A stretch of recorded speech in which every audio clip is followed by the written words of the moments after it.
Hello friends, welcome back. Start करने वाले हैं फोर्थ पार्ट जो यूपीएससी 2021 के लिए करंट अफेयर्स की सीरीज है 1000 एमसीक्यूज की। इसमें हम फोर्थ पार्ट ये स्टार्ट होगा जिसमें हम 30 क्वेश्चंस देखेंगे और 105 क्वेश्चन हमारे यहाँ अभी इस पार्ट के साथ कंप्लीट हो जाएंगे। तो चलिए स्टार्ट करते हैं और देखते हैं। सबसे पहला क्वेश्चन,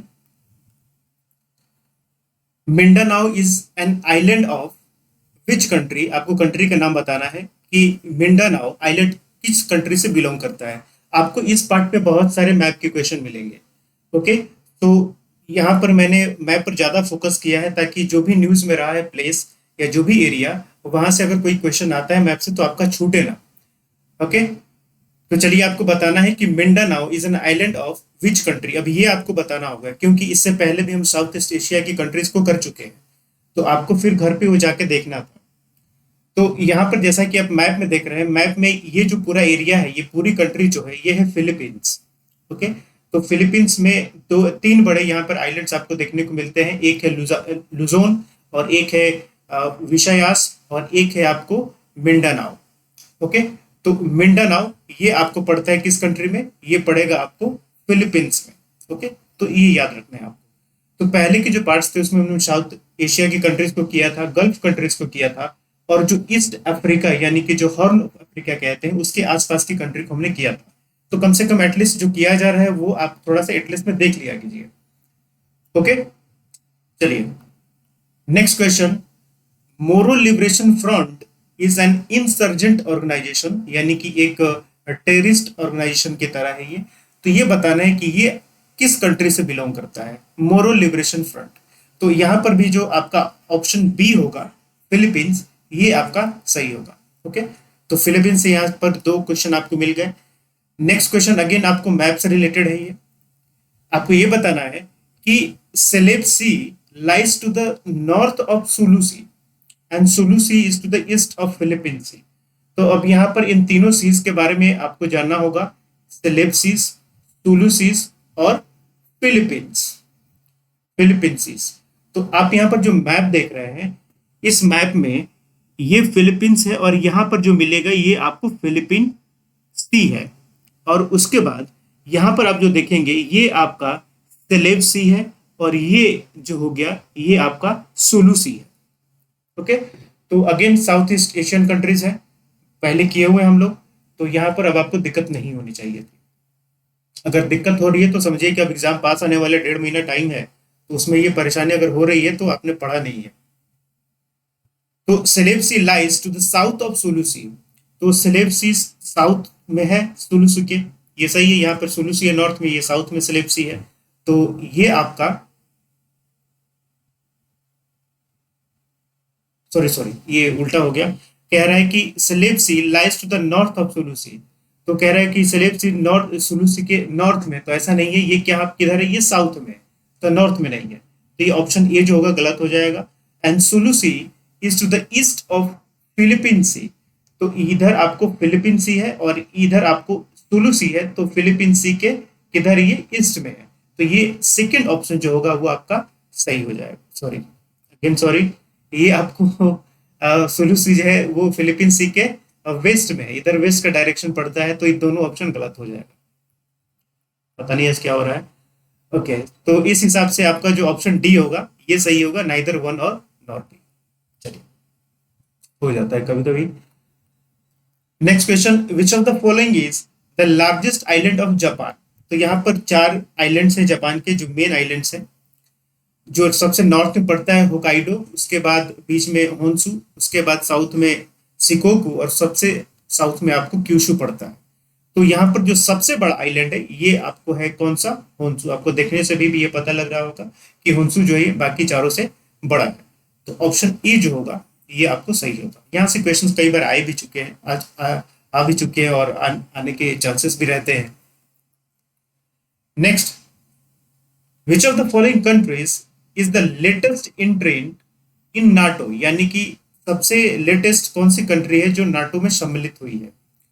तो आपका option Slovenia, Bosnia, Croatia and north Macedonia.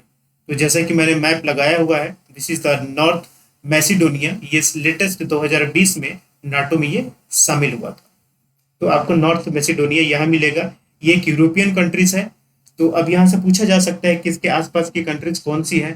तो आप इधर आप बुल्गारिया कह सकते हैं, this is the Serbia, okay, this is Kosovo, this is Albania and this is Greece. इधर आपको ग्रीस पड़ेगा। तो ये जो नॉर्थ मैसेडोनिया हो गया, इस हिसाब से थोड़ा सा इंपॉर्टेंट हो जाता है और आसपास की कंट्रीज को आपको जानना होगा। Next, West Bank lies between, अब 2021 में काफी न्यूज में रहा इजराइल और पैलेस्टीन, ये आपको पता है। तो अब ये मैप में क्वेश्चन आ सकते हैं, वेस्ट बैंक से आ सकता है, गाजा स्ट्रिप से आ सकता है क्वेश्चन कि कौन कौन से कंट्रीज से लगती है या कौन सी वाटर बॉडी से लगती है, इस तरीके से भी यहाँ पे आ सकता है। तो वेस्ट बैंक किसके किसके बीच में है? ये जो आप ग्रीन कलर का देख रहे हैं, ये ग्रीन कलर का ये है वेस्टलैंड, सॉरी हाँ वेस्ट बैंक। तो वेस्ट बैंक के इधर पड़ता है ये है आपका इजराइल, ओके, और इधर जो पड़ता है ये है आपको जॉर्डन। तो ये आपको पड़ेगा इजराइल और सॉरी इसी ये पड़ेगा आपको इजराइल एंड जॉर्डन के बीच में। तो ये आपका ऑप्शन बी हो जाएगा। अब गाजा स्ट्रिप की हम बात करें तो इसकी नेबरिंग कंट्रीज कौन सी हैं? तो गाजा स्ट्रिप का नेबरिंग कंट्री एक तो इजराइल हो गया और इधर आपको इजिप्ट हो गया। तो अगर गाजा से पूछा जाए तो आपको इधर इजिप्ट और इधर ये इजराइल आपको लगाना है, ओके। और इधर आपको ये मेडिटेरेनियन सी है। तो ये भी पूछ सकता है कि गाजा स्ट्रिप के पास कौन सा सी पड़ता है या कौन सी वाटर बॉडी है? तो ये इधर आपको मेडिटेरेनियन सी है। तो ऑप्शन बी होगा इजराइल एंड जॉर्डन के बीच में। स्कारबोरो शोल लाइज इन विच सी? तो सी का नाम बताना है जिसमें ये स्कारबोरो शोल लाई करता है। मैप में देखिए तो ये है आपका स्कारबोरो शोल, और ये मैप किधर का है? ये मैप है ये आपका साउथ चाइना सी का, ओके। तो सी ऑफ जापान की बात करें तो सी ऑफ जापान तो बहुत नॉर्थ में, अभी आपको ये जो हो गया ये फिलीपींस वाला हिस्सा है। फिलीपींस से ऊपर इधर आपको ताइवान मिलेगा, फिर ताइवान के नॉर्थ में आपको जापान मिलेगा, तब उधर आपको जापान सी जाके होगा। ईस्ट चाइना सी ताइवान के आसपास में इधर है, तो इधर नहीं है। फिलीपींस सी की बात करें तो फिलीपींस सी आपको इधर पे है, इधर पे आपको फिलीपींस सी मिलेगा। और इधर आपको स्कारबोरो शोल है, तो ये आपको पड़ता है साउथ चाइना सी में, ओके। तो ऑप्शन डी जो होगा वो सही होगा। Next question, sir creek dispute is between, बताना है कि क्रीक डिस्प्यूट किसके बीच में है, ये आपको पता होगा, आसान सा क्वेश्चन है। मैप में जैसा देख रहे हैं ये है सर क्रीक, तो ये काफी कटा फटा ये वाला एरिया है अरब सी के आसपास में, ओके। तो ये आपको एक तरीके से बाउंड्री की तरह काम करता है ये पाकिस्तान और इंडिया के बीच में, लेकिन ये ऑफिशियली या इंटरनेशनल बाउंड्री नहीं है। सर क्रीक इंटरनेशनल बाउंड्री नहीं है क्योंकि ये एरिया जो है ना चेंज होते रहता है वाटर सी इफेक्ट की वजह से, अरेबियन सी की वजह से, ओके, कटता फटता रहता है ये। तो इसकी वजह से ये डिस्प्यूटेड एरिया है बिटवीन पाकिस्तान एंड इंडिया। तो ये सर क्रीक किधर पड़ता है? ये अरेबियन सी के पास में इधर पड़ता है आपको, ठीक है। तो India and Pakistan C option होगा। Next question, Sakteng wildlife sanctuary in which of the following countries? India, Bhutan, Nepal and none of the above. जैसे कि आप देख रहे हैं भूटान, ये वाला एरिया जो कि हमारे अरुणाचल प्रदेश से काफी पास में है, बॉर्डर लगता है, यहाँ पर आपको साक्तेंग वाइल्ड लाइफ सेंचुरीज मिलता है। तो ये एरिया आपका भूटान है। अब ये थोड़ा इंपॉर्टेंट हो जाता है इसलिए डोकलाम के समय में भी इशू था यहाँ पर, और चाइना इसको अपने में क्लेम भी करता है कि हमारे ये अंडर में पड़ता है, ओके। तो इसलिए थोड़ा सा इंपॉर्टेंट है, न्यूज में रहा है तो आपको जानना है कि ये पड़ता है आपको साक्तेंग वाइल्ड लाइफ सेंचुरी भूटान में पड़ता है, neighboring to Arunachal Pradesh. Next question, consider the following statements. First statement is the Lok Adalat were created by the Gram Nyayalay Act, and second is the Lok Adalat are permanent in nature. तो क्या लोक अदालत ग्राम न्यायालय act के द्वारा बनाया गया है? आपने अगर पॉलिटी पढ़ी है तो सीधा आपके लक्ष्मीकांत में ये लिखा गया है कि लोक अदालत को स्टेचुटरी स्टेटस जो मिला था वो लीगल सर्विसेज अथॉरिटी एक्ट 1987 से मिला था। लीगल सर्विसेज अथॉरिटीज एक्ट 1987 में मिला था। वैसे लोक अदालत इससे पहले भी था, काफी समय से चला आ रहा है, लेकिन इसको स्टेचुटरी जो स्टेटस मिला था वो लीगल सर्विसेज अथॉरिटी एक्ट 1987 के थ्रू मिला था, ग्राम न्यायालय एक्ट के थ्रू नहीं मिला। तो ये ऑप्शन 1 आपका गलत होगा। और ये परमानेंट नेचर का नहीं है, ये टेम्पररी नेचर का है, कभी बनता है कभी नहीं बनाया जाता है, तो कभी आपको जरूरत पड़ती है तो बनाया जाता है। Okay, so it is not a permanent body. तो ये आपका ऑप्शन दोनों गलत हो जाएगा। तो ये जो डी होगा ये सही होगा, नाइदर वन नॉट टू। ये आसान क्वेश्चन है था आपको। Freedom to manage religious affairs is covered in which of the following article. ये बहुत सीधा एग्जाम्पल, ये आपको क्वेश्चन है अगेन फंडामेंटल राइट का, ये आर्टिकल 26 हो जाएगा। अब आपके लिए आज का होमवर्क है कि सारे फंडामेंटल राइट को आप जाके रिवीजन कीजिएगा। दिस इज द टुडेज आपके लिए होमवर्क कि जाके फंडामेंटल राइट्स को आपको जाके रिवाइज करना है। ओके, तो ये सीधा सीधा क्वेश्चन था, इसमें कुछ समझाने वाली बात है नहीं। Next, FCI food corporation of India is a statutory body. Second, FCI is under ministry of agriculture.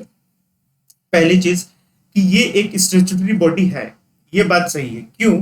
क्योंकि इसको इस्टेब्लिश किया गया था फूड कॉर्पोरेशन एक्ट 1964 के द्वारा। ओके, तो इसलिए ये एक स्टैट्यूटरी बॉडी है। बट ये मिनिस्ट्री ऑफ एग्रीकल्चर के अंडर में काम नहीं करती है, ये काम करती है ministry of consumer affairs. Consumer affairs, इसका पूरा नाम आपको consumer affairs food and public distribution होता है, पब्लिक डिस्ट्रीब्यूशन। ओके, तो ministry of consumer affairs food and public distribution के अंडर में ये काम करता है। ये मिनिस्ट्री ऑफ एग्रीकल्चर के अंडर में काम नहीं करता। तो सिर्फ आपका ऑप्शन 1 सही होगा। तो ये वाला ये जो होगा ये आपका सही हो जाएगा। ऐसे ही क्वेश्चन आते हैं, स्टैट्यूटरी बॉडी एग्जीक्यूटिव है, कॉन्स्टिट्यूशनल है, ये सब पूछे जाते हैं। मिनिस्ट्री भी पूछी जाती है। तो बाकी तो एफसीआई का काम क्या है ये तो एक जनरल टर्म है, सबको पता है एफसीआई के काम क्या है। तो वहां पे आपको नहीं फंसाया जा सकता, आपको इधर ही फंसाया जा सकता है कि स्टैट्यूटरी है या नहीं है, कॉन्स्टिट्यूशन है या नहीं है, या किस मिनिस्ट्री के अंडर में आता है। चलिए next, purchasing manager index is an index of prevailing direction of economic trend in manufacturing and service sector। ये बात सही है। ये मैन्युफैक्चरिंग और सर्विस सेक्टर में क्या ट्रेंड है, इकोनॉमिक एक्टिविटीज कैसे चल रही है, ये उसके बारे में बताता है। Okay, so it consists of a diffusion index that summarize market conditions. Okay, बात वही है जो पहले सेंटेंस में आपको कही गई, वही बात है कि यहाँ पर भी इकोनॉमिक ट्रेंड को बताती है, यानी कि मार्केट कंडीशन को ही बताती है ये।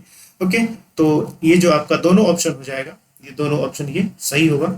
तो सी जो होगा ये आपका right answer. Next question, NABARD is a apex regulatory body for overall regulation and licensing of regional rural banks and apex cooperative banks in India। ये सही है आपका। ओके, NABARD इसके लिए ही बनाया गया था। और NABARD is under the जुडिक्शन of ministry of agriculture. नहीं, ये मिनिस्ट्री ऑफ एग्रीकल्चर के अंडर में नहीं काम करता है, ये काम करता है मिनिस्ट्री ऑफ फिनेंस के अंडर में। NABARD मिनिस्ट्री ऑफ फिनेंस के अंडर में काम करता है। और NABARD एक स्टैट्यूटरी बॉडी है, ये आपको पता होगा। क्यों? क्योंकि ये NABARD एक्ट 1981 के द्वारा बनाया गया था और 1982 में ये बना था, एक्ट पारित हुआ था। 1981 का एक्ट है और 1982 में इसको बनाया गया था। ओके, तो ये एक स्टैट्यूटरी बॉडी है जो मिनिस्ट्री ऑफ फाइनेंस के अंडर में काम करती है, जो कि आरआरबीज और जो कोऑपरेटिव बैंक्स होती हैं उनको रेगुलेट करने का ये काम करती है। तो ऑप्शन 1 सही होगा यहाँ पे, ऑप्शन ए ये वाला आपका सही हो जाएगा। Next question, a direct tax is a tax that a person or organization pays directly to the entity that imposed it। यानी कि जो एंटिटी इम्पोज करती है डायरेक्ट टैक्स को, उसी को ये चुकाना होता है। जैसे कि मान लीजिए कोई इंसान है, पर्सनल है, गवर्नमेंट उस पर टैक्स लगाती है डायरेक्ट टैक्स, तो सीधा गवर्नमेंट को हमें देना पड़ता है। जैसे कि इनकम टैक्स हो गया, आप डायरेक्ट जाके इनकम टैक्स आरटीआई और आप ये फाइल करते हैं, या फिर प्रॉपर्टी टैक्स होता है, या फिर पर्सनल प्रॉपर्टी टैक्स हो गया, टैक्सेस ऑन एसेट, तो ये डायरेक्ट आप गवर्नमेंट को देते हैं। ओके, तो ये डायरेक्ट टैक्सेस होते हैं। तो ये ऑप्शन आपका दोनों सही हो जाएगा, सीधा सही ये क्वेश्चन था, इसमें कुछ आपको ऐसा नहीं है कि फंसाया जा सकता। Foreign currency reserve in India does not comprise of country's reserve position with IMF, does not include gold reserve। ऐसा बिल्कुल नहीं है भाई। फॉरेन करेंसी रिजर्व जो होता है उसमें गोल्ड्स भी होते हैं, उसमें आईएमएफ के पास जो ट्रेंचेस होती हैं, यानी कि जो कंट्रीज के रिजर्व पोजीशन होते हैं, वो भी होते हैं उसमें।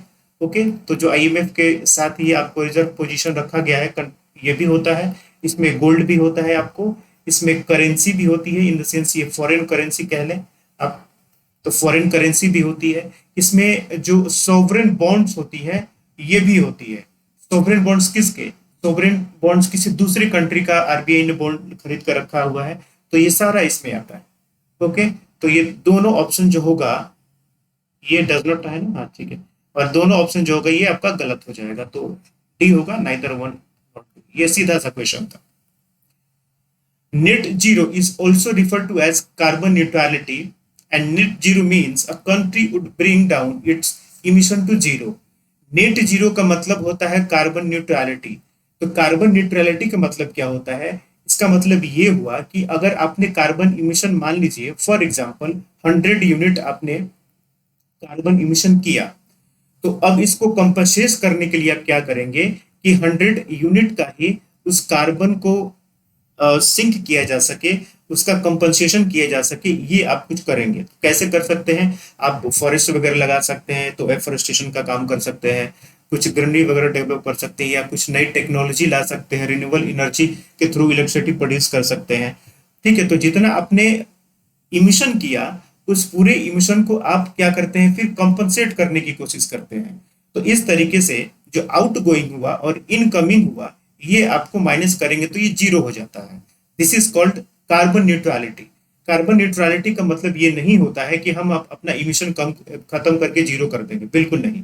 कार्बन न्यूट्रलिटी का मतलब ये होता है कि हम जितना इमिशन कर रहे हैं, हम उसको कंपनसेट करने के लिए क्या करेंगे, उतना ही फिर हम उसको कंपनसेट भी करेंगे, उसके लिए कुछ व्यवस्था करेंगे, ग्रीन एनर्जी वगैरह लगाएंगे, एफोरेस्टेशन का काम करेंगे, ताकि उसको कंपनसेट किया जा सके। This is the carbon neutrality.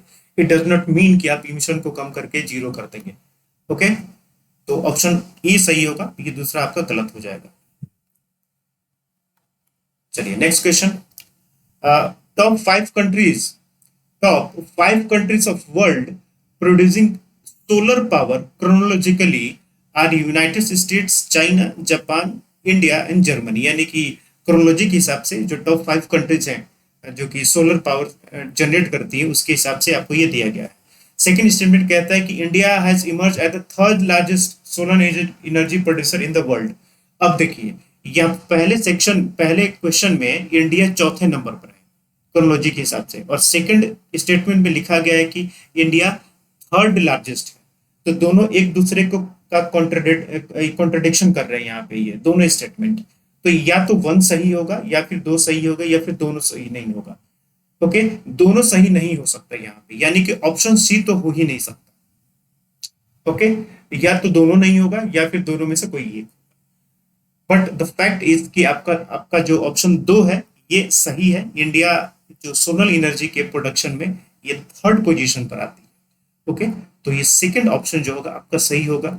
और पूरे वर्ल्ड की हम क्रोनोलॉजी की बात करें तो सबसे ज्यादा जो प्रोडक्शन यहाँ पर करती है चाइना है, और उसके बाद यूएसए है, उसके बाद थर्ड पोजीशन पर आपका इंडिया आता है, देन आपका जापान है, और उसके बाद आपको जर्मनी है। तो ये आपके टॉप 5 कंट्रीज हैं जो सोलर एनर्जी पावर को जनरेट करते हैं। नेक्स्ट अगेन मैप क्वेश्चन, बताना है कि Chindwin river is a tributary of. अब आपको पता होगा कि चिंदविन रिवर किधर बहती है। चिंदविन रिवर बहती है हमारे नॉर्थ ईस्ट स्टेट्स जो है ना, जो बाउंड्री लगाते हैं हमारे ये म्यांमार के साइड में, उधर आपको चिंदविन रिवर बहती है। तो Chindwin river is tributary of Irrawaddy. ये आपका चिंदविन हो गया। चिंदविन किसकी ट्रिब्यूटरी है? इरावती की ट्रिब्यूटरी है, जो आपको म्यांमार में बहती है। ओके, तो ये ऑप्शन ए जो होगा सही होगा। ये बहुत ही सीधा क्वेश्चन है ज्योग्राफी का, इसमें कुछ उल्टा सीधा है नहीं, तो ज्योग्राफी में सीधे क्वेश्चन आते हैं। धामतरी इज अ डिस्ट्रिक्ट इन, ये बताना है। अब आपको पता होगा तो आप लगाएंगे, नहीं तो नहीं लगाएंगे। Actually Dhamtari is known as the secret pond, for secret ponds. Okay, तो ये भी आपको न्यूज में रहा है, तो पूछा जा सकता है कि धामतरी किस डिस्ट्रिक्ट में पड़ता है, या फिर पूरा स्टेटमेंट दे सकते हैं, वन स्टेटमेंट टाइप का भी दे सकते हैं। तो ये आपके छत्तीसगढ़ में पड़ता है Dhamtari district. Next question, which of the countries does not border Mediterranean sea. Mediterranean sea के साथ कौन सी कंट्री बॉर्डर नहीं करती है? पहला है इजराइल। यहाँ देखिए, ये है इजराइल, ये इसराइल आपको मेडिटेरियन सी के साथ बाउंड्री बनाती है। ये है लेबनान, यहाँ है लेबनान, ये बाउंड्री बनाती है मेडिटेरियन सी के साथ। यहाँ है जॉर्डन, जॉर्डन कहाँ पर है, यहाँ जॉर्डन है, तो जॉर्डन जो है बाउंड्री नहीं बनाती। इजिप्ट की बात करें तो इजिप्ट आपको यहाँ पर है, दिस इज इजिप्ट, अफ्रीका में पड़ता है ये, तो ये आपको बाउंड्री बनाती है। तो कौन सा ऑप्शन होगा, जॉर्डन। जॉर्डन क्या है, ये बाउंड्री नहीं बनाती है मेडिटेरियन सी के साथ। ऐसे क्वेश्चन पूछे जाते हैं, ऐसे ही पूछे जाते हैं। Next question, national green tribunal act 2010 was enacted under Indian constitution provision. तो आपको पता है कि सुप्रीम कोर्ट ने आर्टिकल 21 के अंडर में इन्वायरमेंट को भी रखा है, तो इसी के ध्यान में रखते हुए आपका नेशनल ग्रीन ट्रिब्यूनल एक्ट 2010 बनाया गया था। तो ये आपके आर्टिकल 21 से ये इंस्पायर्ड है। सीधा सा क्वेश्चन था वो। विच of the following represent sources of financing physical deficit, यानी कि सरकार को जब फिजिकल डेफिसिट होती है तो उस डेफिसिट को कंपनसेट करने के लिए सरकार कहाँ से पैसे लेके आती है, वो सोर्सेस क्या है, ये बताना है। तो सरकार मार्केट बोरिंग करती है, बिल्कुल सरकार मार्केट बोरिंग करती है, मार्केट से खरीदती है। स्टेट के प्रोविडेंट फंड भी वो खरीदती है। एक्सटर्नल डेट यानी कि कहीं दूसरे कंट्री से भी उधार लेके आती है सरकार, या फिर जो स्मॉल सेविंग सर्टिफिकेट्स होते हैं उनको भी खरीदने का या सिक्योरिटीज को खरीदने का काम करती है। तो सीधा सा एग्जाम्पल ये क्वेश्चन है, आपको ऑप्शन डी जो होगा ये सही हो जाएगा। Next question again horn of Africa से है। तो ये आपको बताना है कि इनमें से कौन कंट्रीज आपको हॉर्न ऑफ अफ्रीका में पड़ती है। तो ये आपको हॉर्न ऑफ अफ्रीका है। Okay, this is the Eritrea, Djibouti and Somalia. Option A, Djibouti, Eritrea and Somalia, ये हॉर्न ऑफ अफ्रीका वाले साइड में पड़ता है। तो ये ऑप्शन हो जाएगा। हमने North Africa sorry East Africa के बारे में पहले भी पढ़ा हुआ है, तो ये ऑप्शन आपका गलत नहीं होना चाहिए। ओके, तो ये आपका ये ऑप्शन हो जाएगा। Next, GI tags are provided under the mandate of which of the following international agreement. तो जीआई टैग क्या है, ये आपको ट्रिप्स के अंडर में आता है। तो ये डब्ल्यूटीओ जो होता है वो ट्रिप्स को कवर करता है, यानी कि इंटेलेक्चुअल प्रॉपर्टीज वाला जो एग्रीमेंट है उसके अंदर ये आता है। तो डब्ल्यूटीओ के अंदर में ये आता है। Next question, article 12 of the Universal Declaration of Human Rights 1948 and Article 7 of the International Convention on Civil and Political Rights are legally protect persons against arbitrary interference with their privacy। ये बात सही है, ये भी human right के लिए, ये भी सिविल एंड पॉलिटिकल राइट्स के लिए है। तो सीधा आपको ऐसे ही पता लग जाएगा कि जो आर्बिट्ररी इंटरफेरेंस होता है पर्सनल प्राइवेसी में, तो उसके ये अगेंस्ट बात कर रहा है। तो ऑप्शन ए जो तो सही हो जाएगा। And supreme court declare the right to privacy is a fundamental right. ये तो आसान सा है, ये आपको पता होगा, right to privacy is a fundamental right. तो ऑप्शन सी जो होगा आपका वो सही हो जाएगा। Next question, consider article 19(1)(a guarantee the freedom of speech and expression. सही है, बिल्कुल सीधा ये आपको स्टेटमेंट है। एंड आर्टिकल 1(b) असेंबली के लिए ये आपको अधिकार देता है, right to assemble peacefully without arms. दोनों आपको सही है, तो ऑप्शन सी जो होगा सही होगा। मैंने आपको कहा है कि फंडामेंटल राइट जाके आपको रिवीजन करना है, ध्यान रखिएगा इसका। ये सीधा सा क्वेश्चन है, इसमें कुछ ऐसा है नहीं, आपने पढ़ा है तो बना लेंगे, नहीं पढ़ा है तो फिर जाएगा ही। Next question, human freedom index represent the state of human freedom in the world. अब नाम ही है इसका ह्यूमन फ्रीडम, तो ये क्या करेगा, स्टेट ऑफ ह्यूमन फ्रीडम ही बताएगा वर्ल्ड में। एंड रिपोर्ट को published by the Cato Institute and UNICEF. अब देखिए बात करते हैं, पहला तो जनरल टर्म है, सही हो जाएगा। यह है आपका ह्यूमन फ्रीडम इंडेक्स 2020। तो ये जो है ये आपको पब्लिश किया जाता है Cato Institute of United States. तो ठीक है भाई, ये Cato Institute of United States with Fraser Institute of Canada. तो यूनिसेफ के साथ ये नहीं करता, ये करता है फ्रेजर इंस्टीट्यूट ऑफ कनाडा के साथ, और ये दोनों मिलके क्या करते हैं, ह्यूमन फ्रीडम इंडेक्स को ये बनाते हैं। तो ऑप्शन 2 जो होगा आपका सही, गलत हो जाएगा, तो 1 जो होगा ये सही होगा। इंडिया के इंडेक्स की बात करें तो इंडिया इस इंडेक्स में 111वें नंबर पर है। ओके, 110वें नंबर पे ये पर्सनल फ्रीडम के हिसाब से है, 105वें नंबर पर इकोनॉमिक फ्रीडम के हिसाब से है, बट ओवरऑल इंडिया 111वें पोजीशन पर है इस आपको ह्यूमन फ्रीडम इंडेक्स 2020 के अंडर में।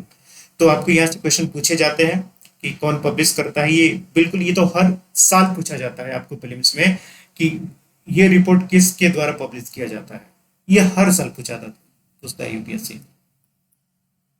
Next, human development index is a composite index of life expectancy, education and per capita income indicators. तो ह्यूमन डेवलपमेंट इंडेक्स ये आपको किसके द्वारा पब्लिश किया जाता है? ये किया जाता है यूएनडीपी के द्वारा। ओके, तो किस क्या आता है इसमें? लाइफ एक्सपेक्टेंसी, नॉलेज यानी कि एजुकेशन, और ये आपको पर कैपिटा इनकम। तो life expectancy, education and per capita indicator, तो ये सही हो जाएगा। 2020 India has improved in ranking bye 2 position, बिल्कुल गलत ये ऑप्शन है। इंडिया की रैंकिंग 131 है और ये 2019 में भी 131 थी और 2020 में भी 131 है। तो कोई इंप्रूवमेंट या कोई भी डिक्लाइन यहाँ पर देखने को नहीं मिला है, तो ये ऑप्शन आपका गलत हो जाता है। तो सिर्फ ये आपका सही हो गया। ध्यान रखिएगा, इंडिकेटर्स वगैरह भी एग्जाम में पूछे जाते हैं।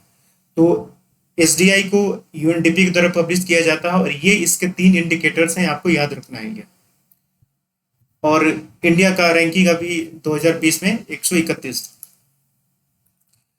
Next, north sentinel island is one of the Nicobar island. पहला चीज, नॉर्थ सेंटिनल आइलैंड क्या कहां पड़ती है ये मैं बता दूं।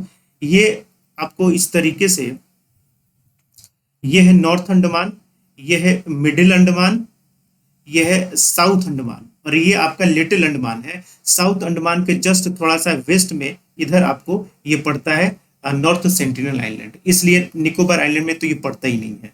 तो ऑप्शन ये आपका गलत हो जाएगा। ओके, तो ये साउथ, ये अंडमान आइलैंड में पड़ता है, वो भी साउथ अंडमान के थोड़ा सा वेस्ट में पड़ता है ये। और यहाँ पर एक ग्रुप या ट्राइब रहता है जिसका नाम है सेंटिनेलिस, और ये एक पीवीटीसी ग्रुप है, यानी कि इसको हाईली प्रोटेक्शन इसको सरकार के द्वारा प्रोवाइड किया गया है। तो ऑप्शन 2 जो होगा ये आपका सही हो जाएगा। So this is the B is the right answer. Okay, तो आज हमने डिस्कस कर लिया टोटल 30 क्वेश्चन और 105 क्वेश्चन तक हमारे ये जो सीरीज है 4th में पार्ट में ये कंप्लीट हो चुका है। अगेन नेक्स्ट पार्ट में और क्वेश्चन को हम डिस्कस करेंगे। मैंने आपको जैसा कहा कि मैप वर्क ये आपको नहीं छोड़ना चाहिए। मैप वर्क से एटलीस्ट 2 क्वेश्चन आते हैं सीधे सीधे क्वेश्चन, ये गलत हो गया तो आपका प्रीलिम्स में नहीं होगा, ये ध्यान रखिएगा। और एक और चीज मैंने कहा है ना कि फंडामेंटल राइट आप पढ़िएगा, रिवाइज कर लीजिएगा। तो चलिए मिलते हैं नेक्स्ट पार्ट में। Thank you and good luck.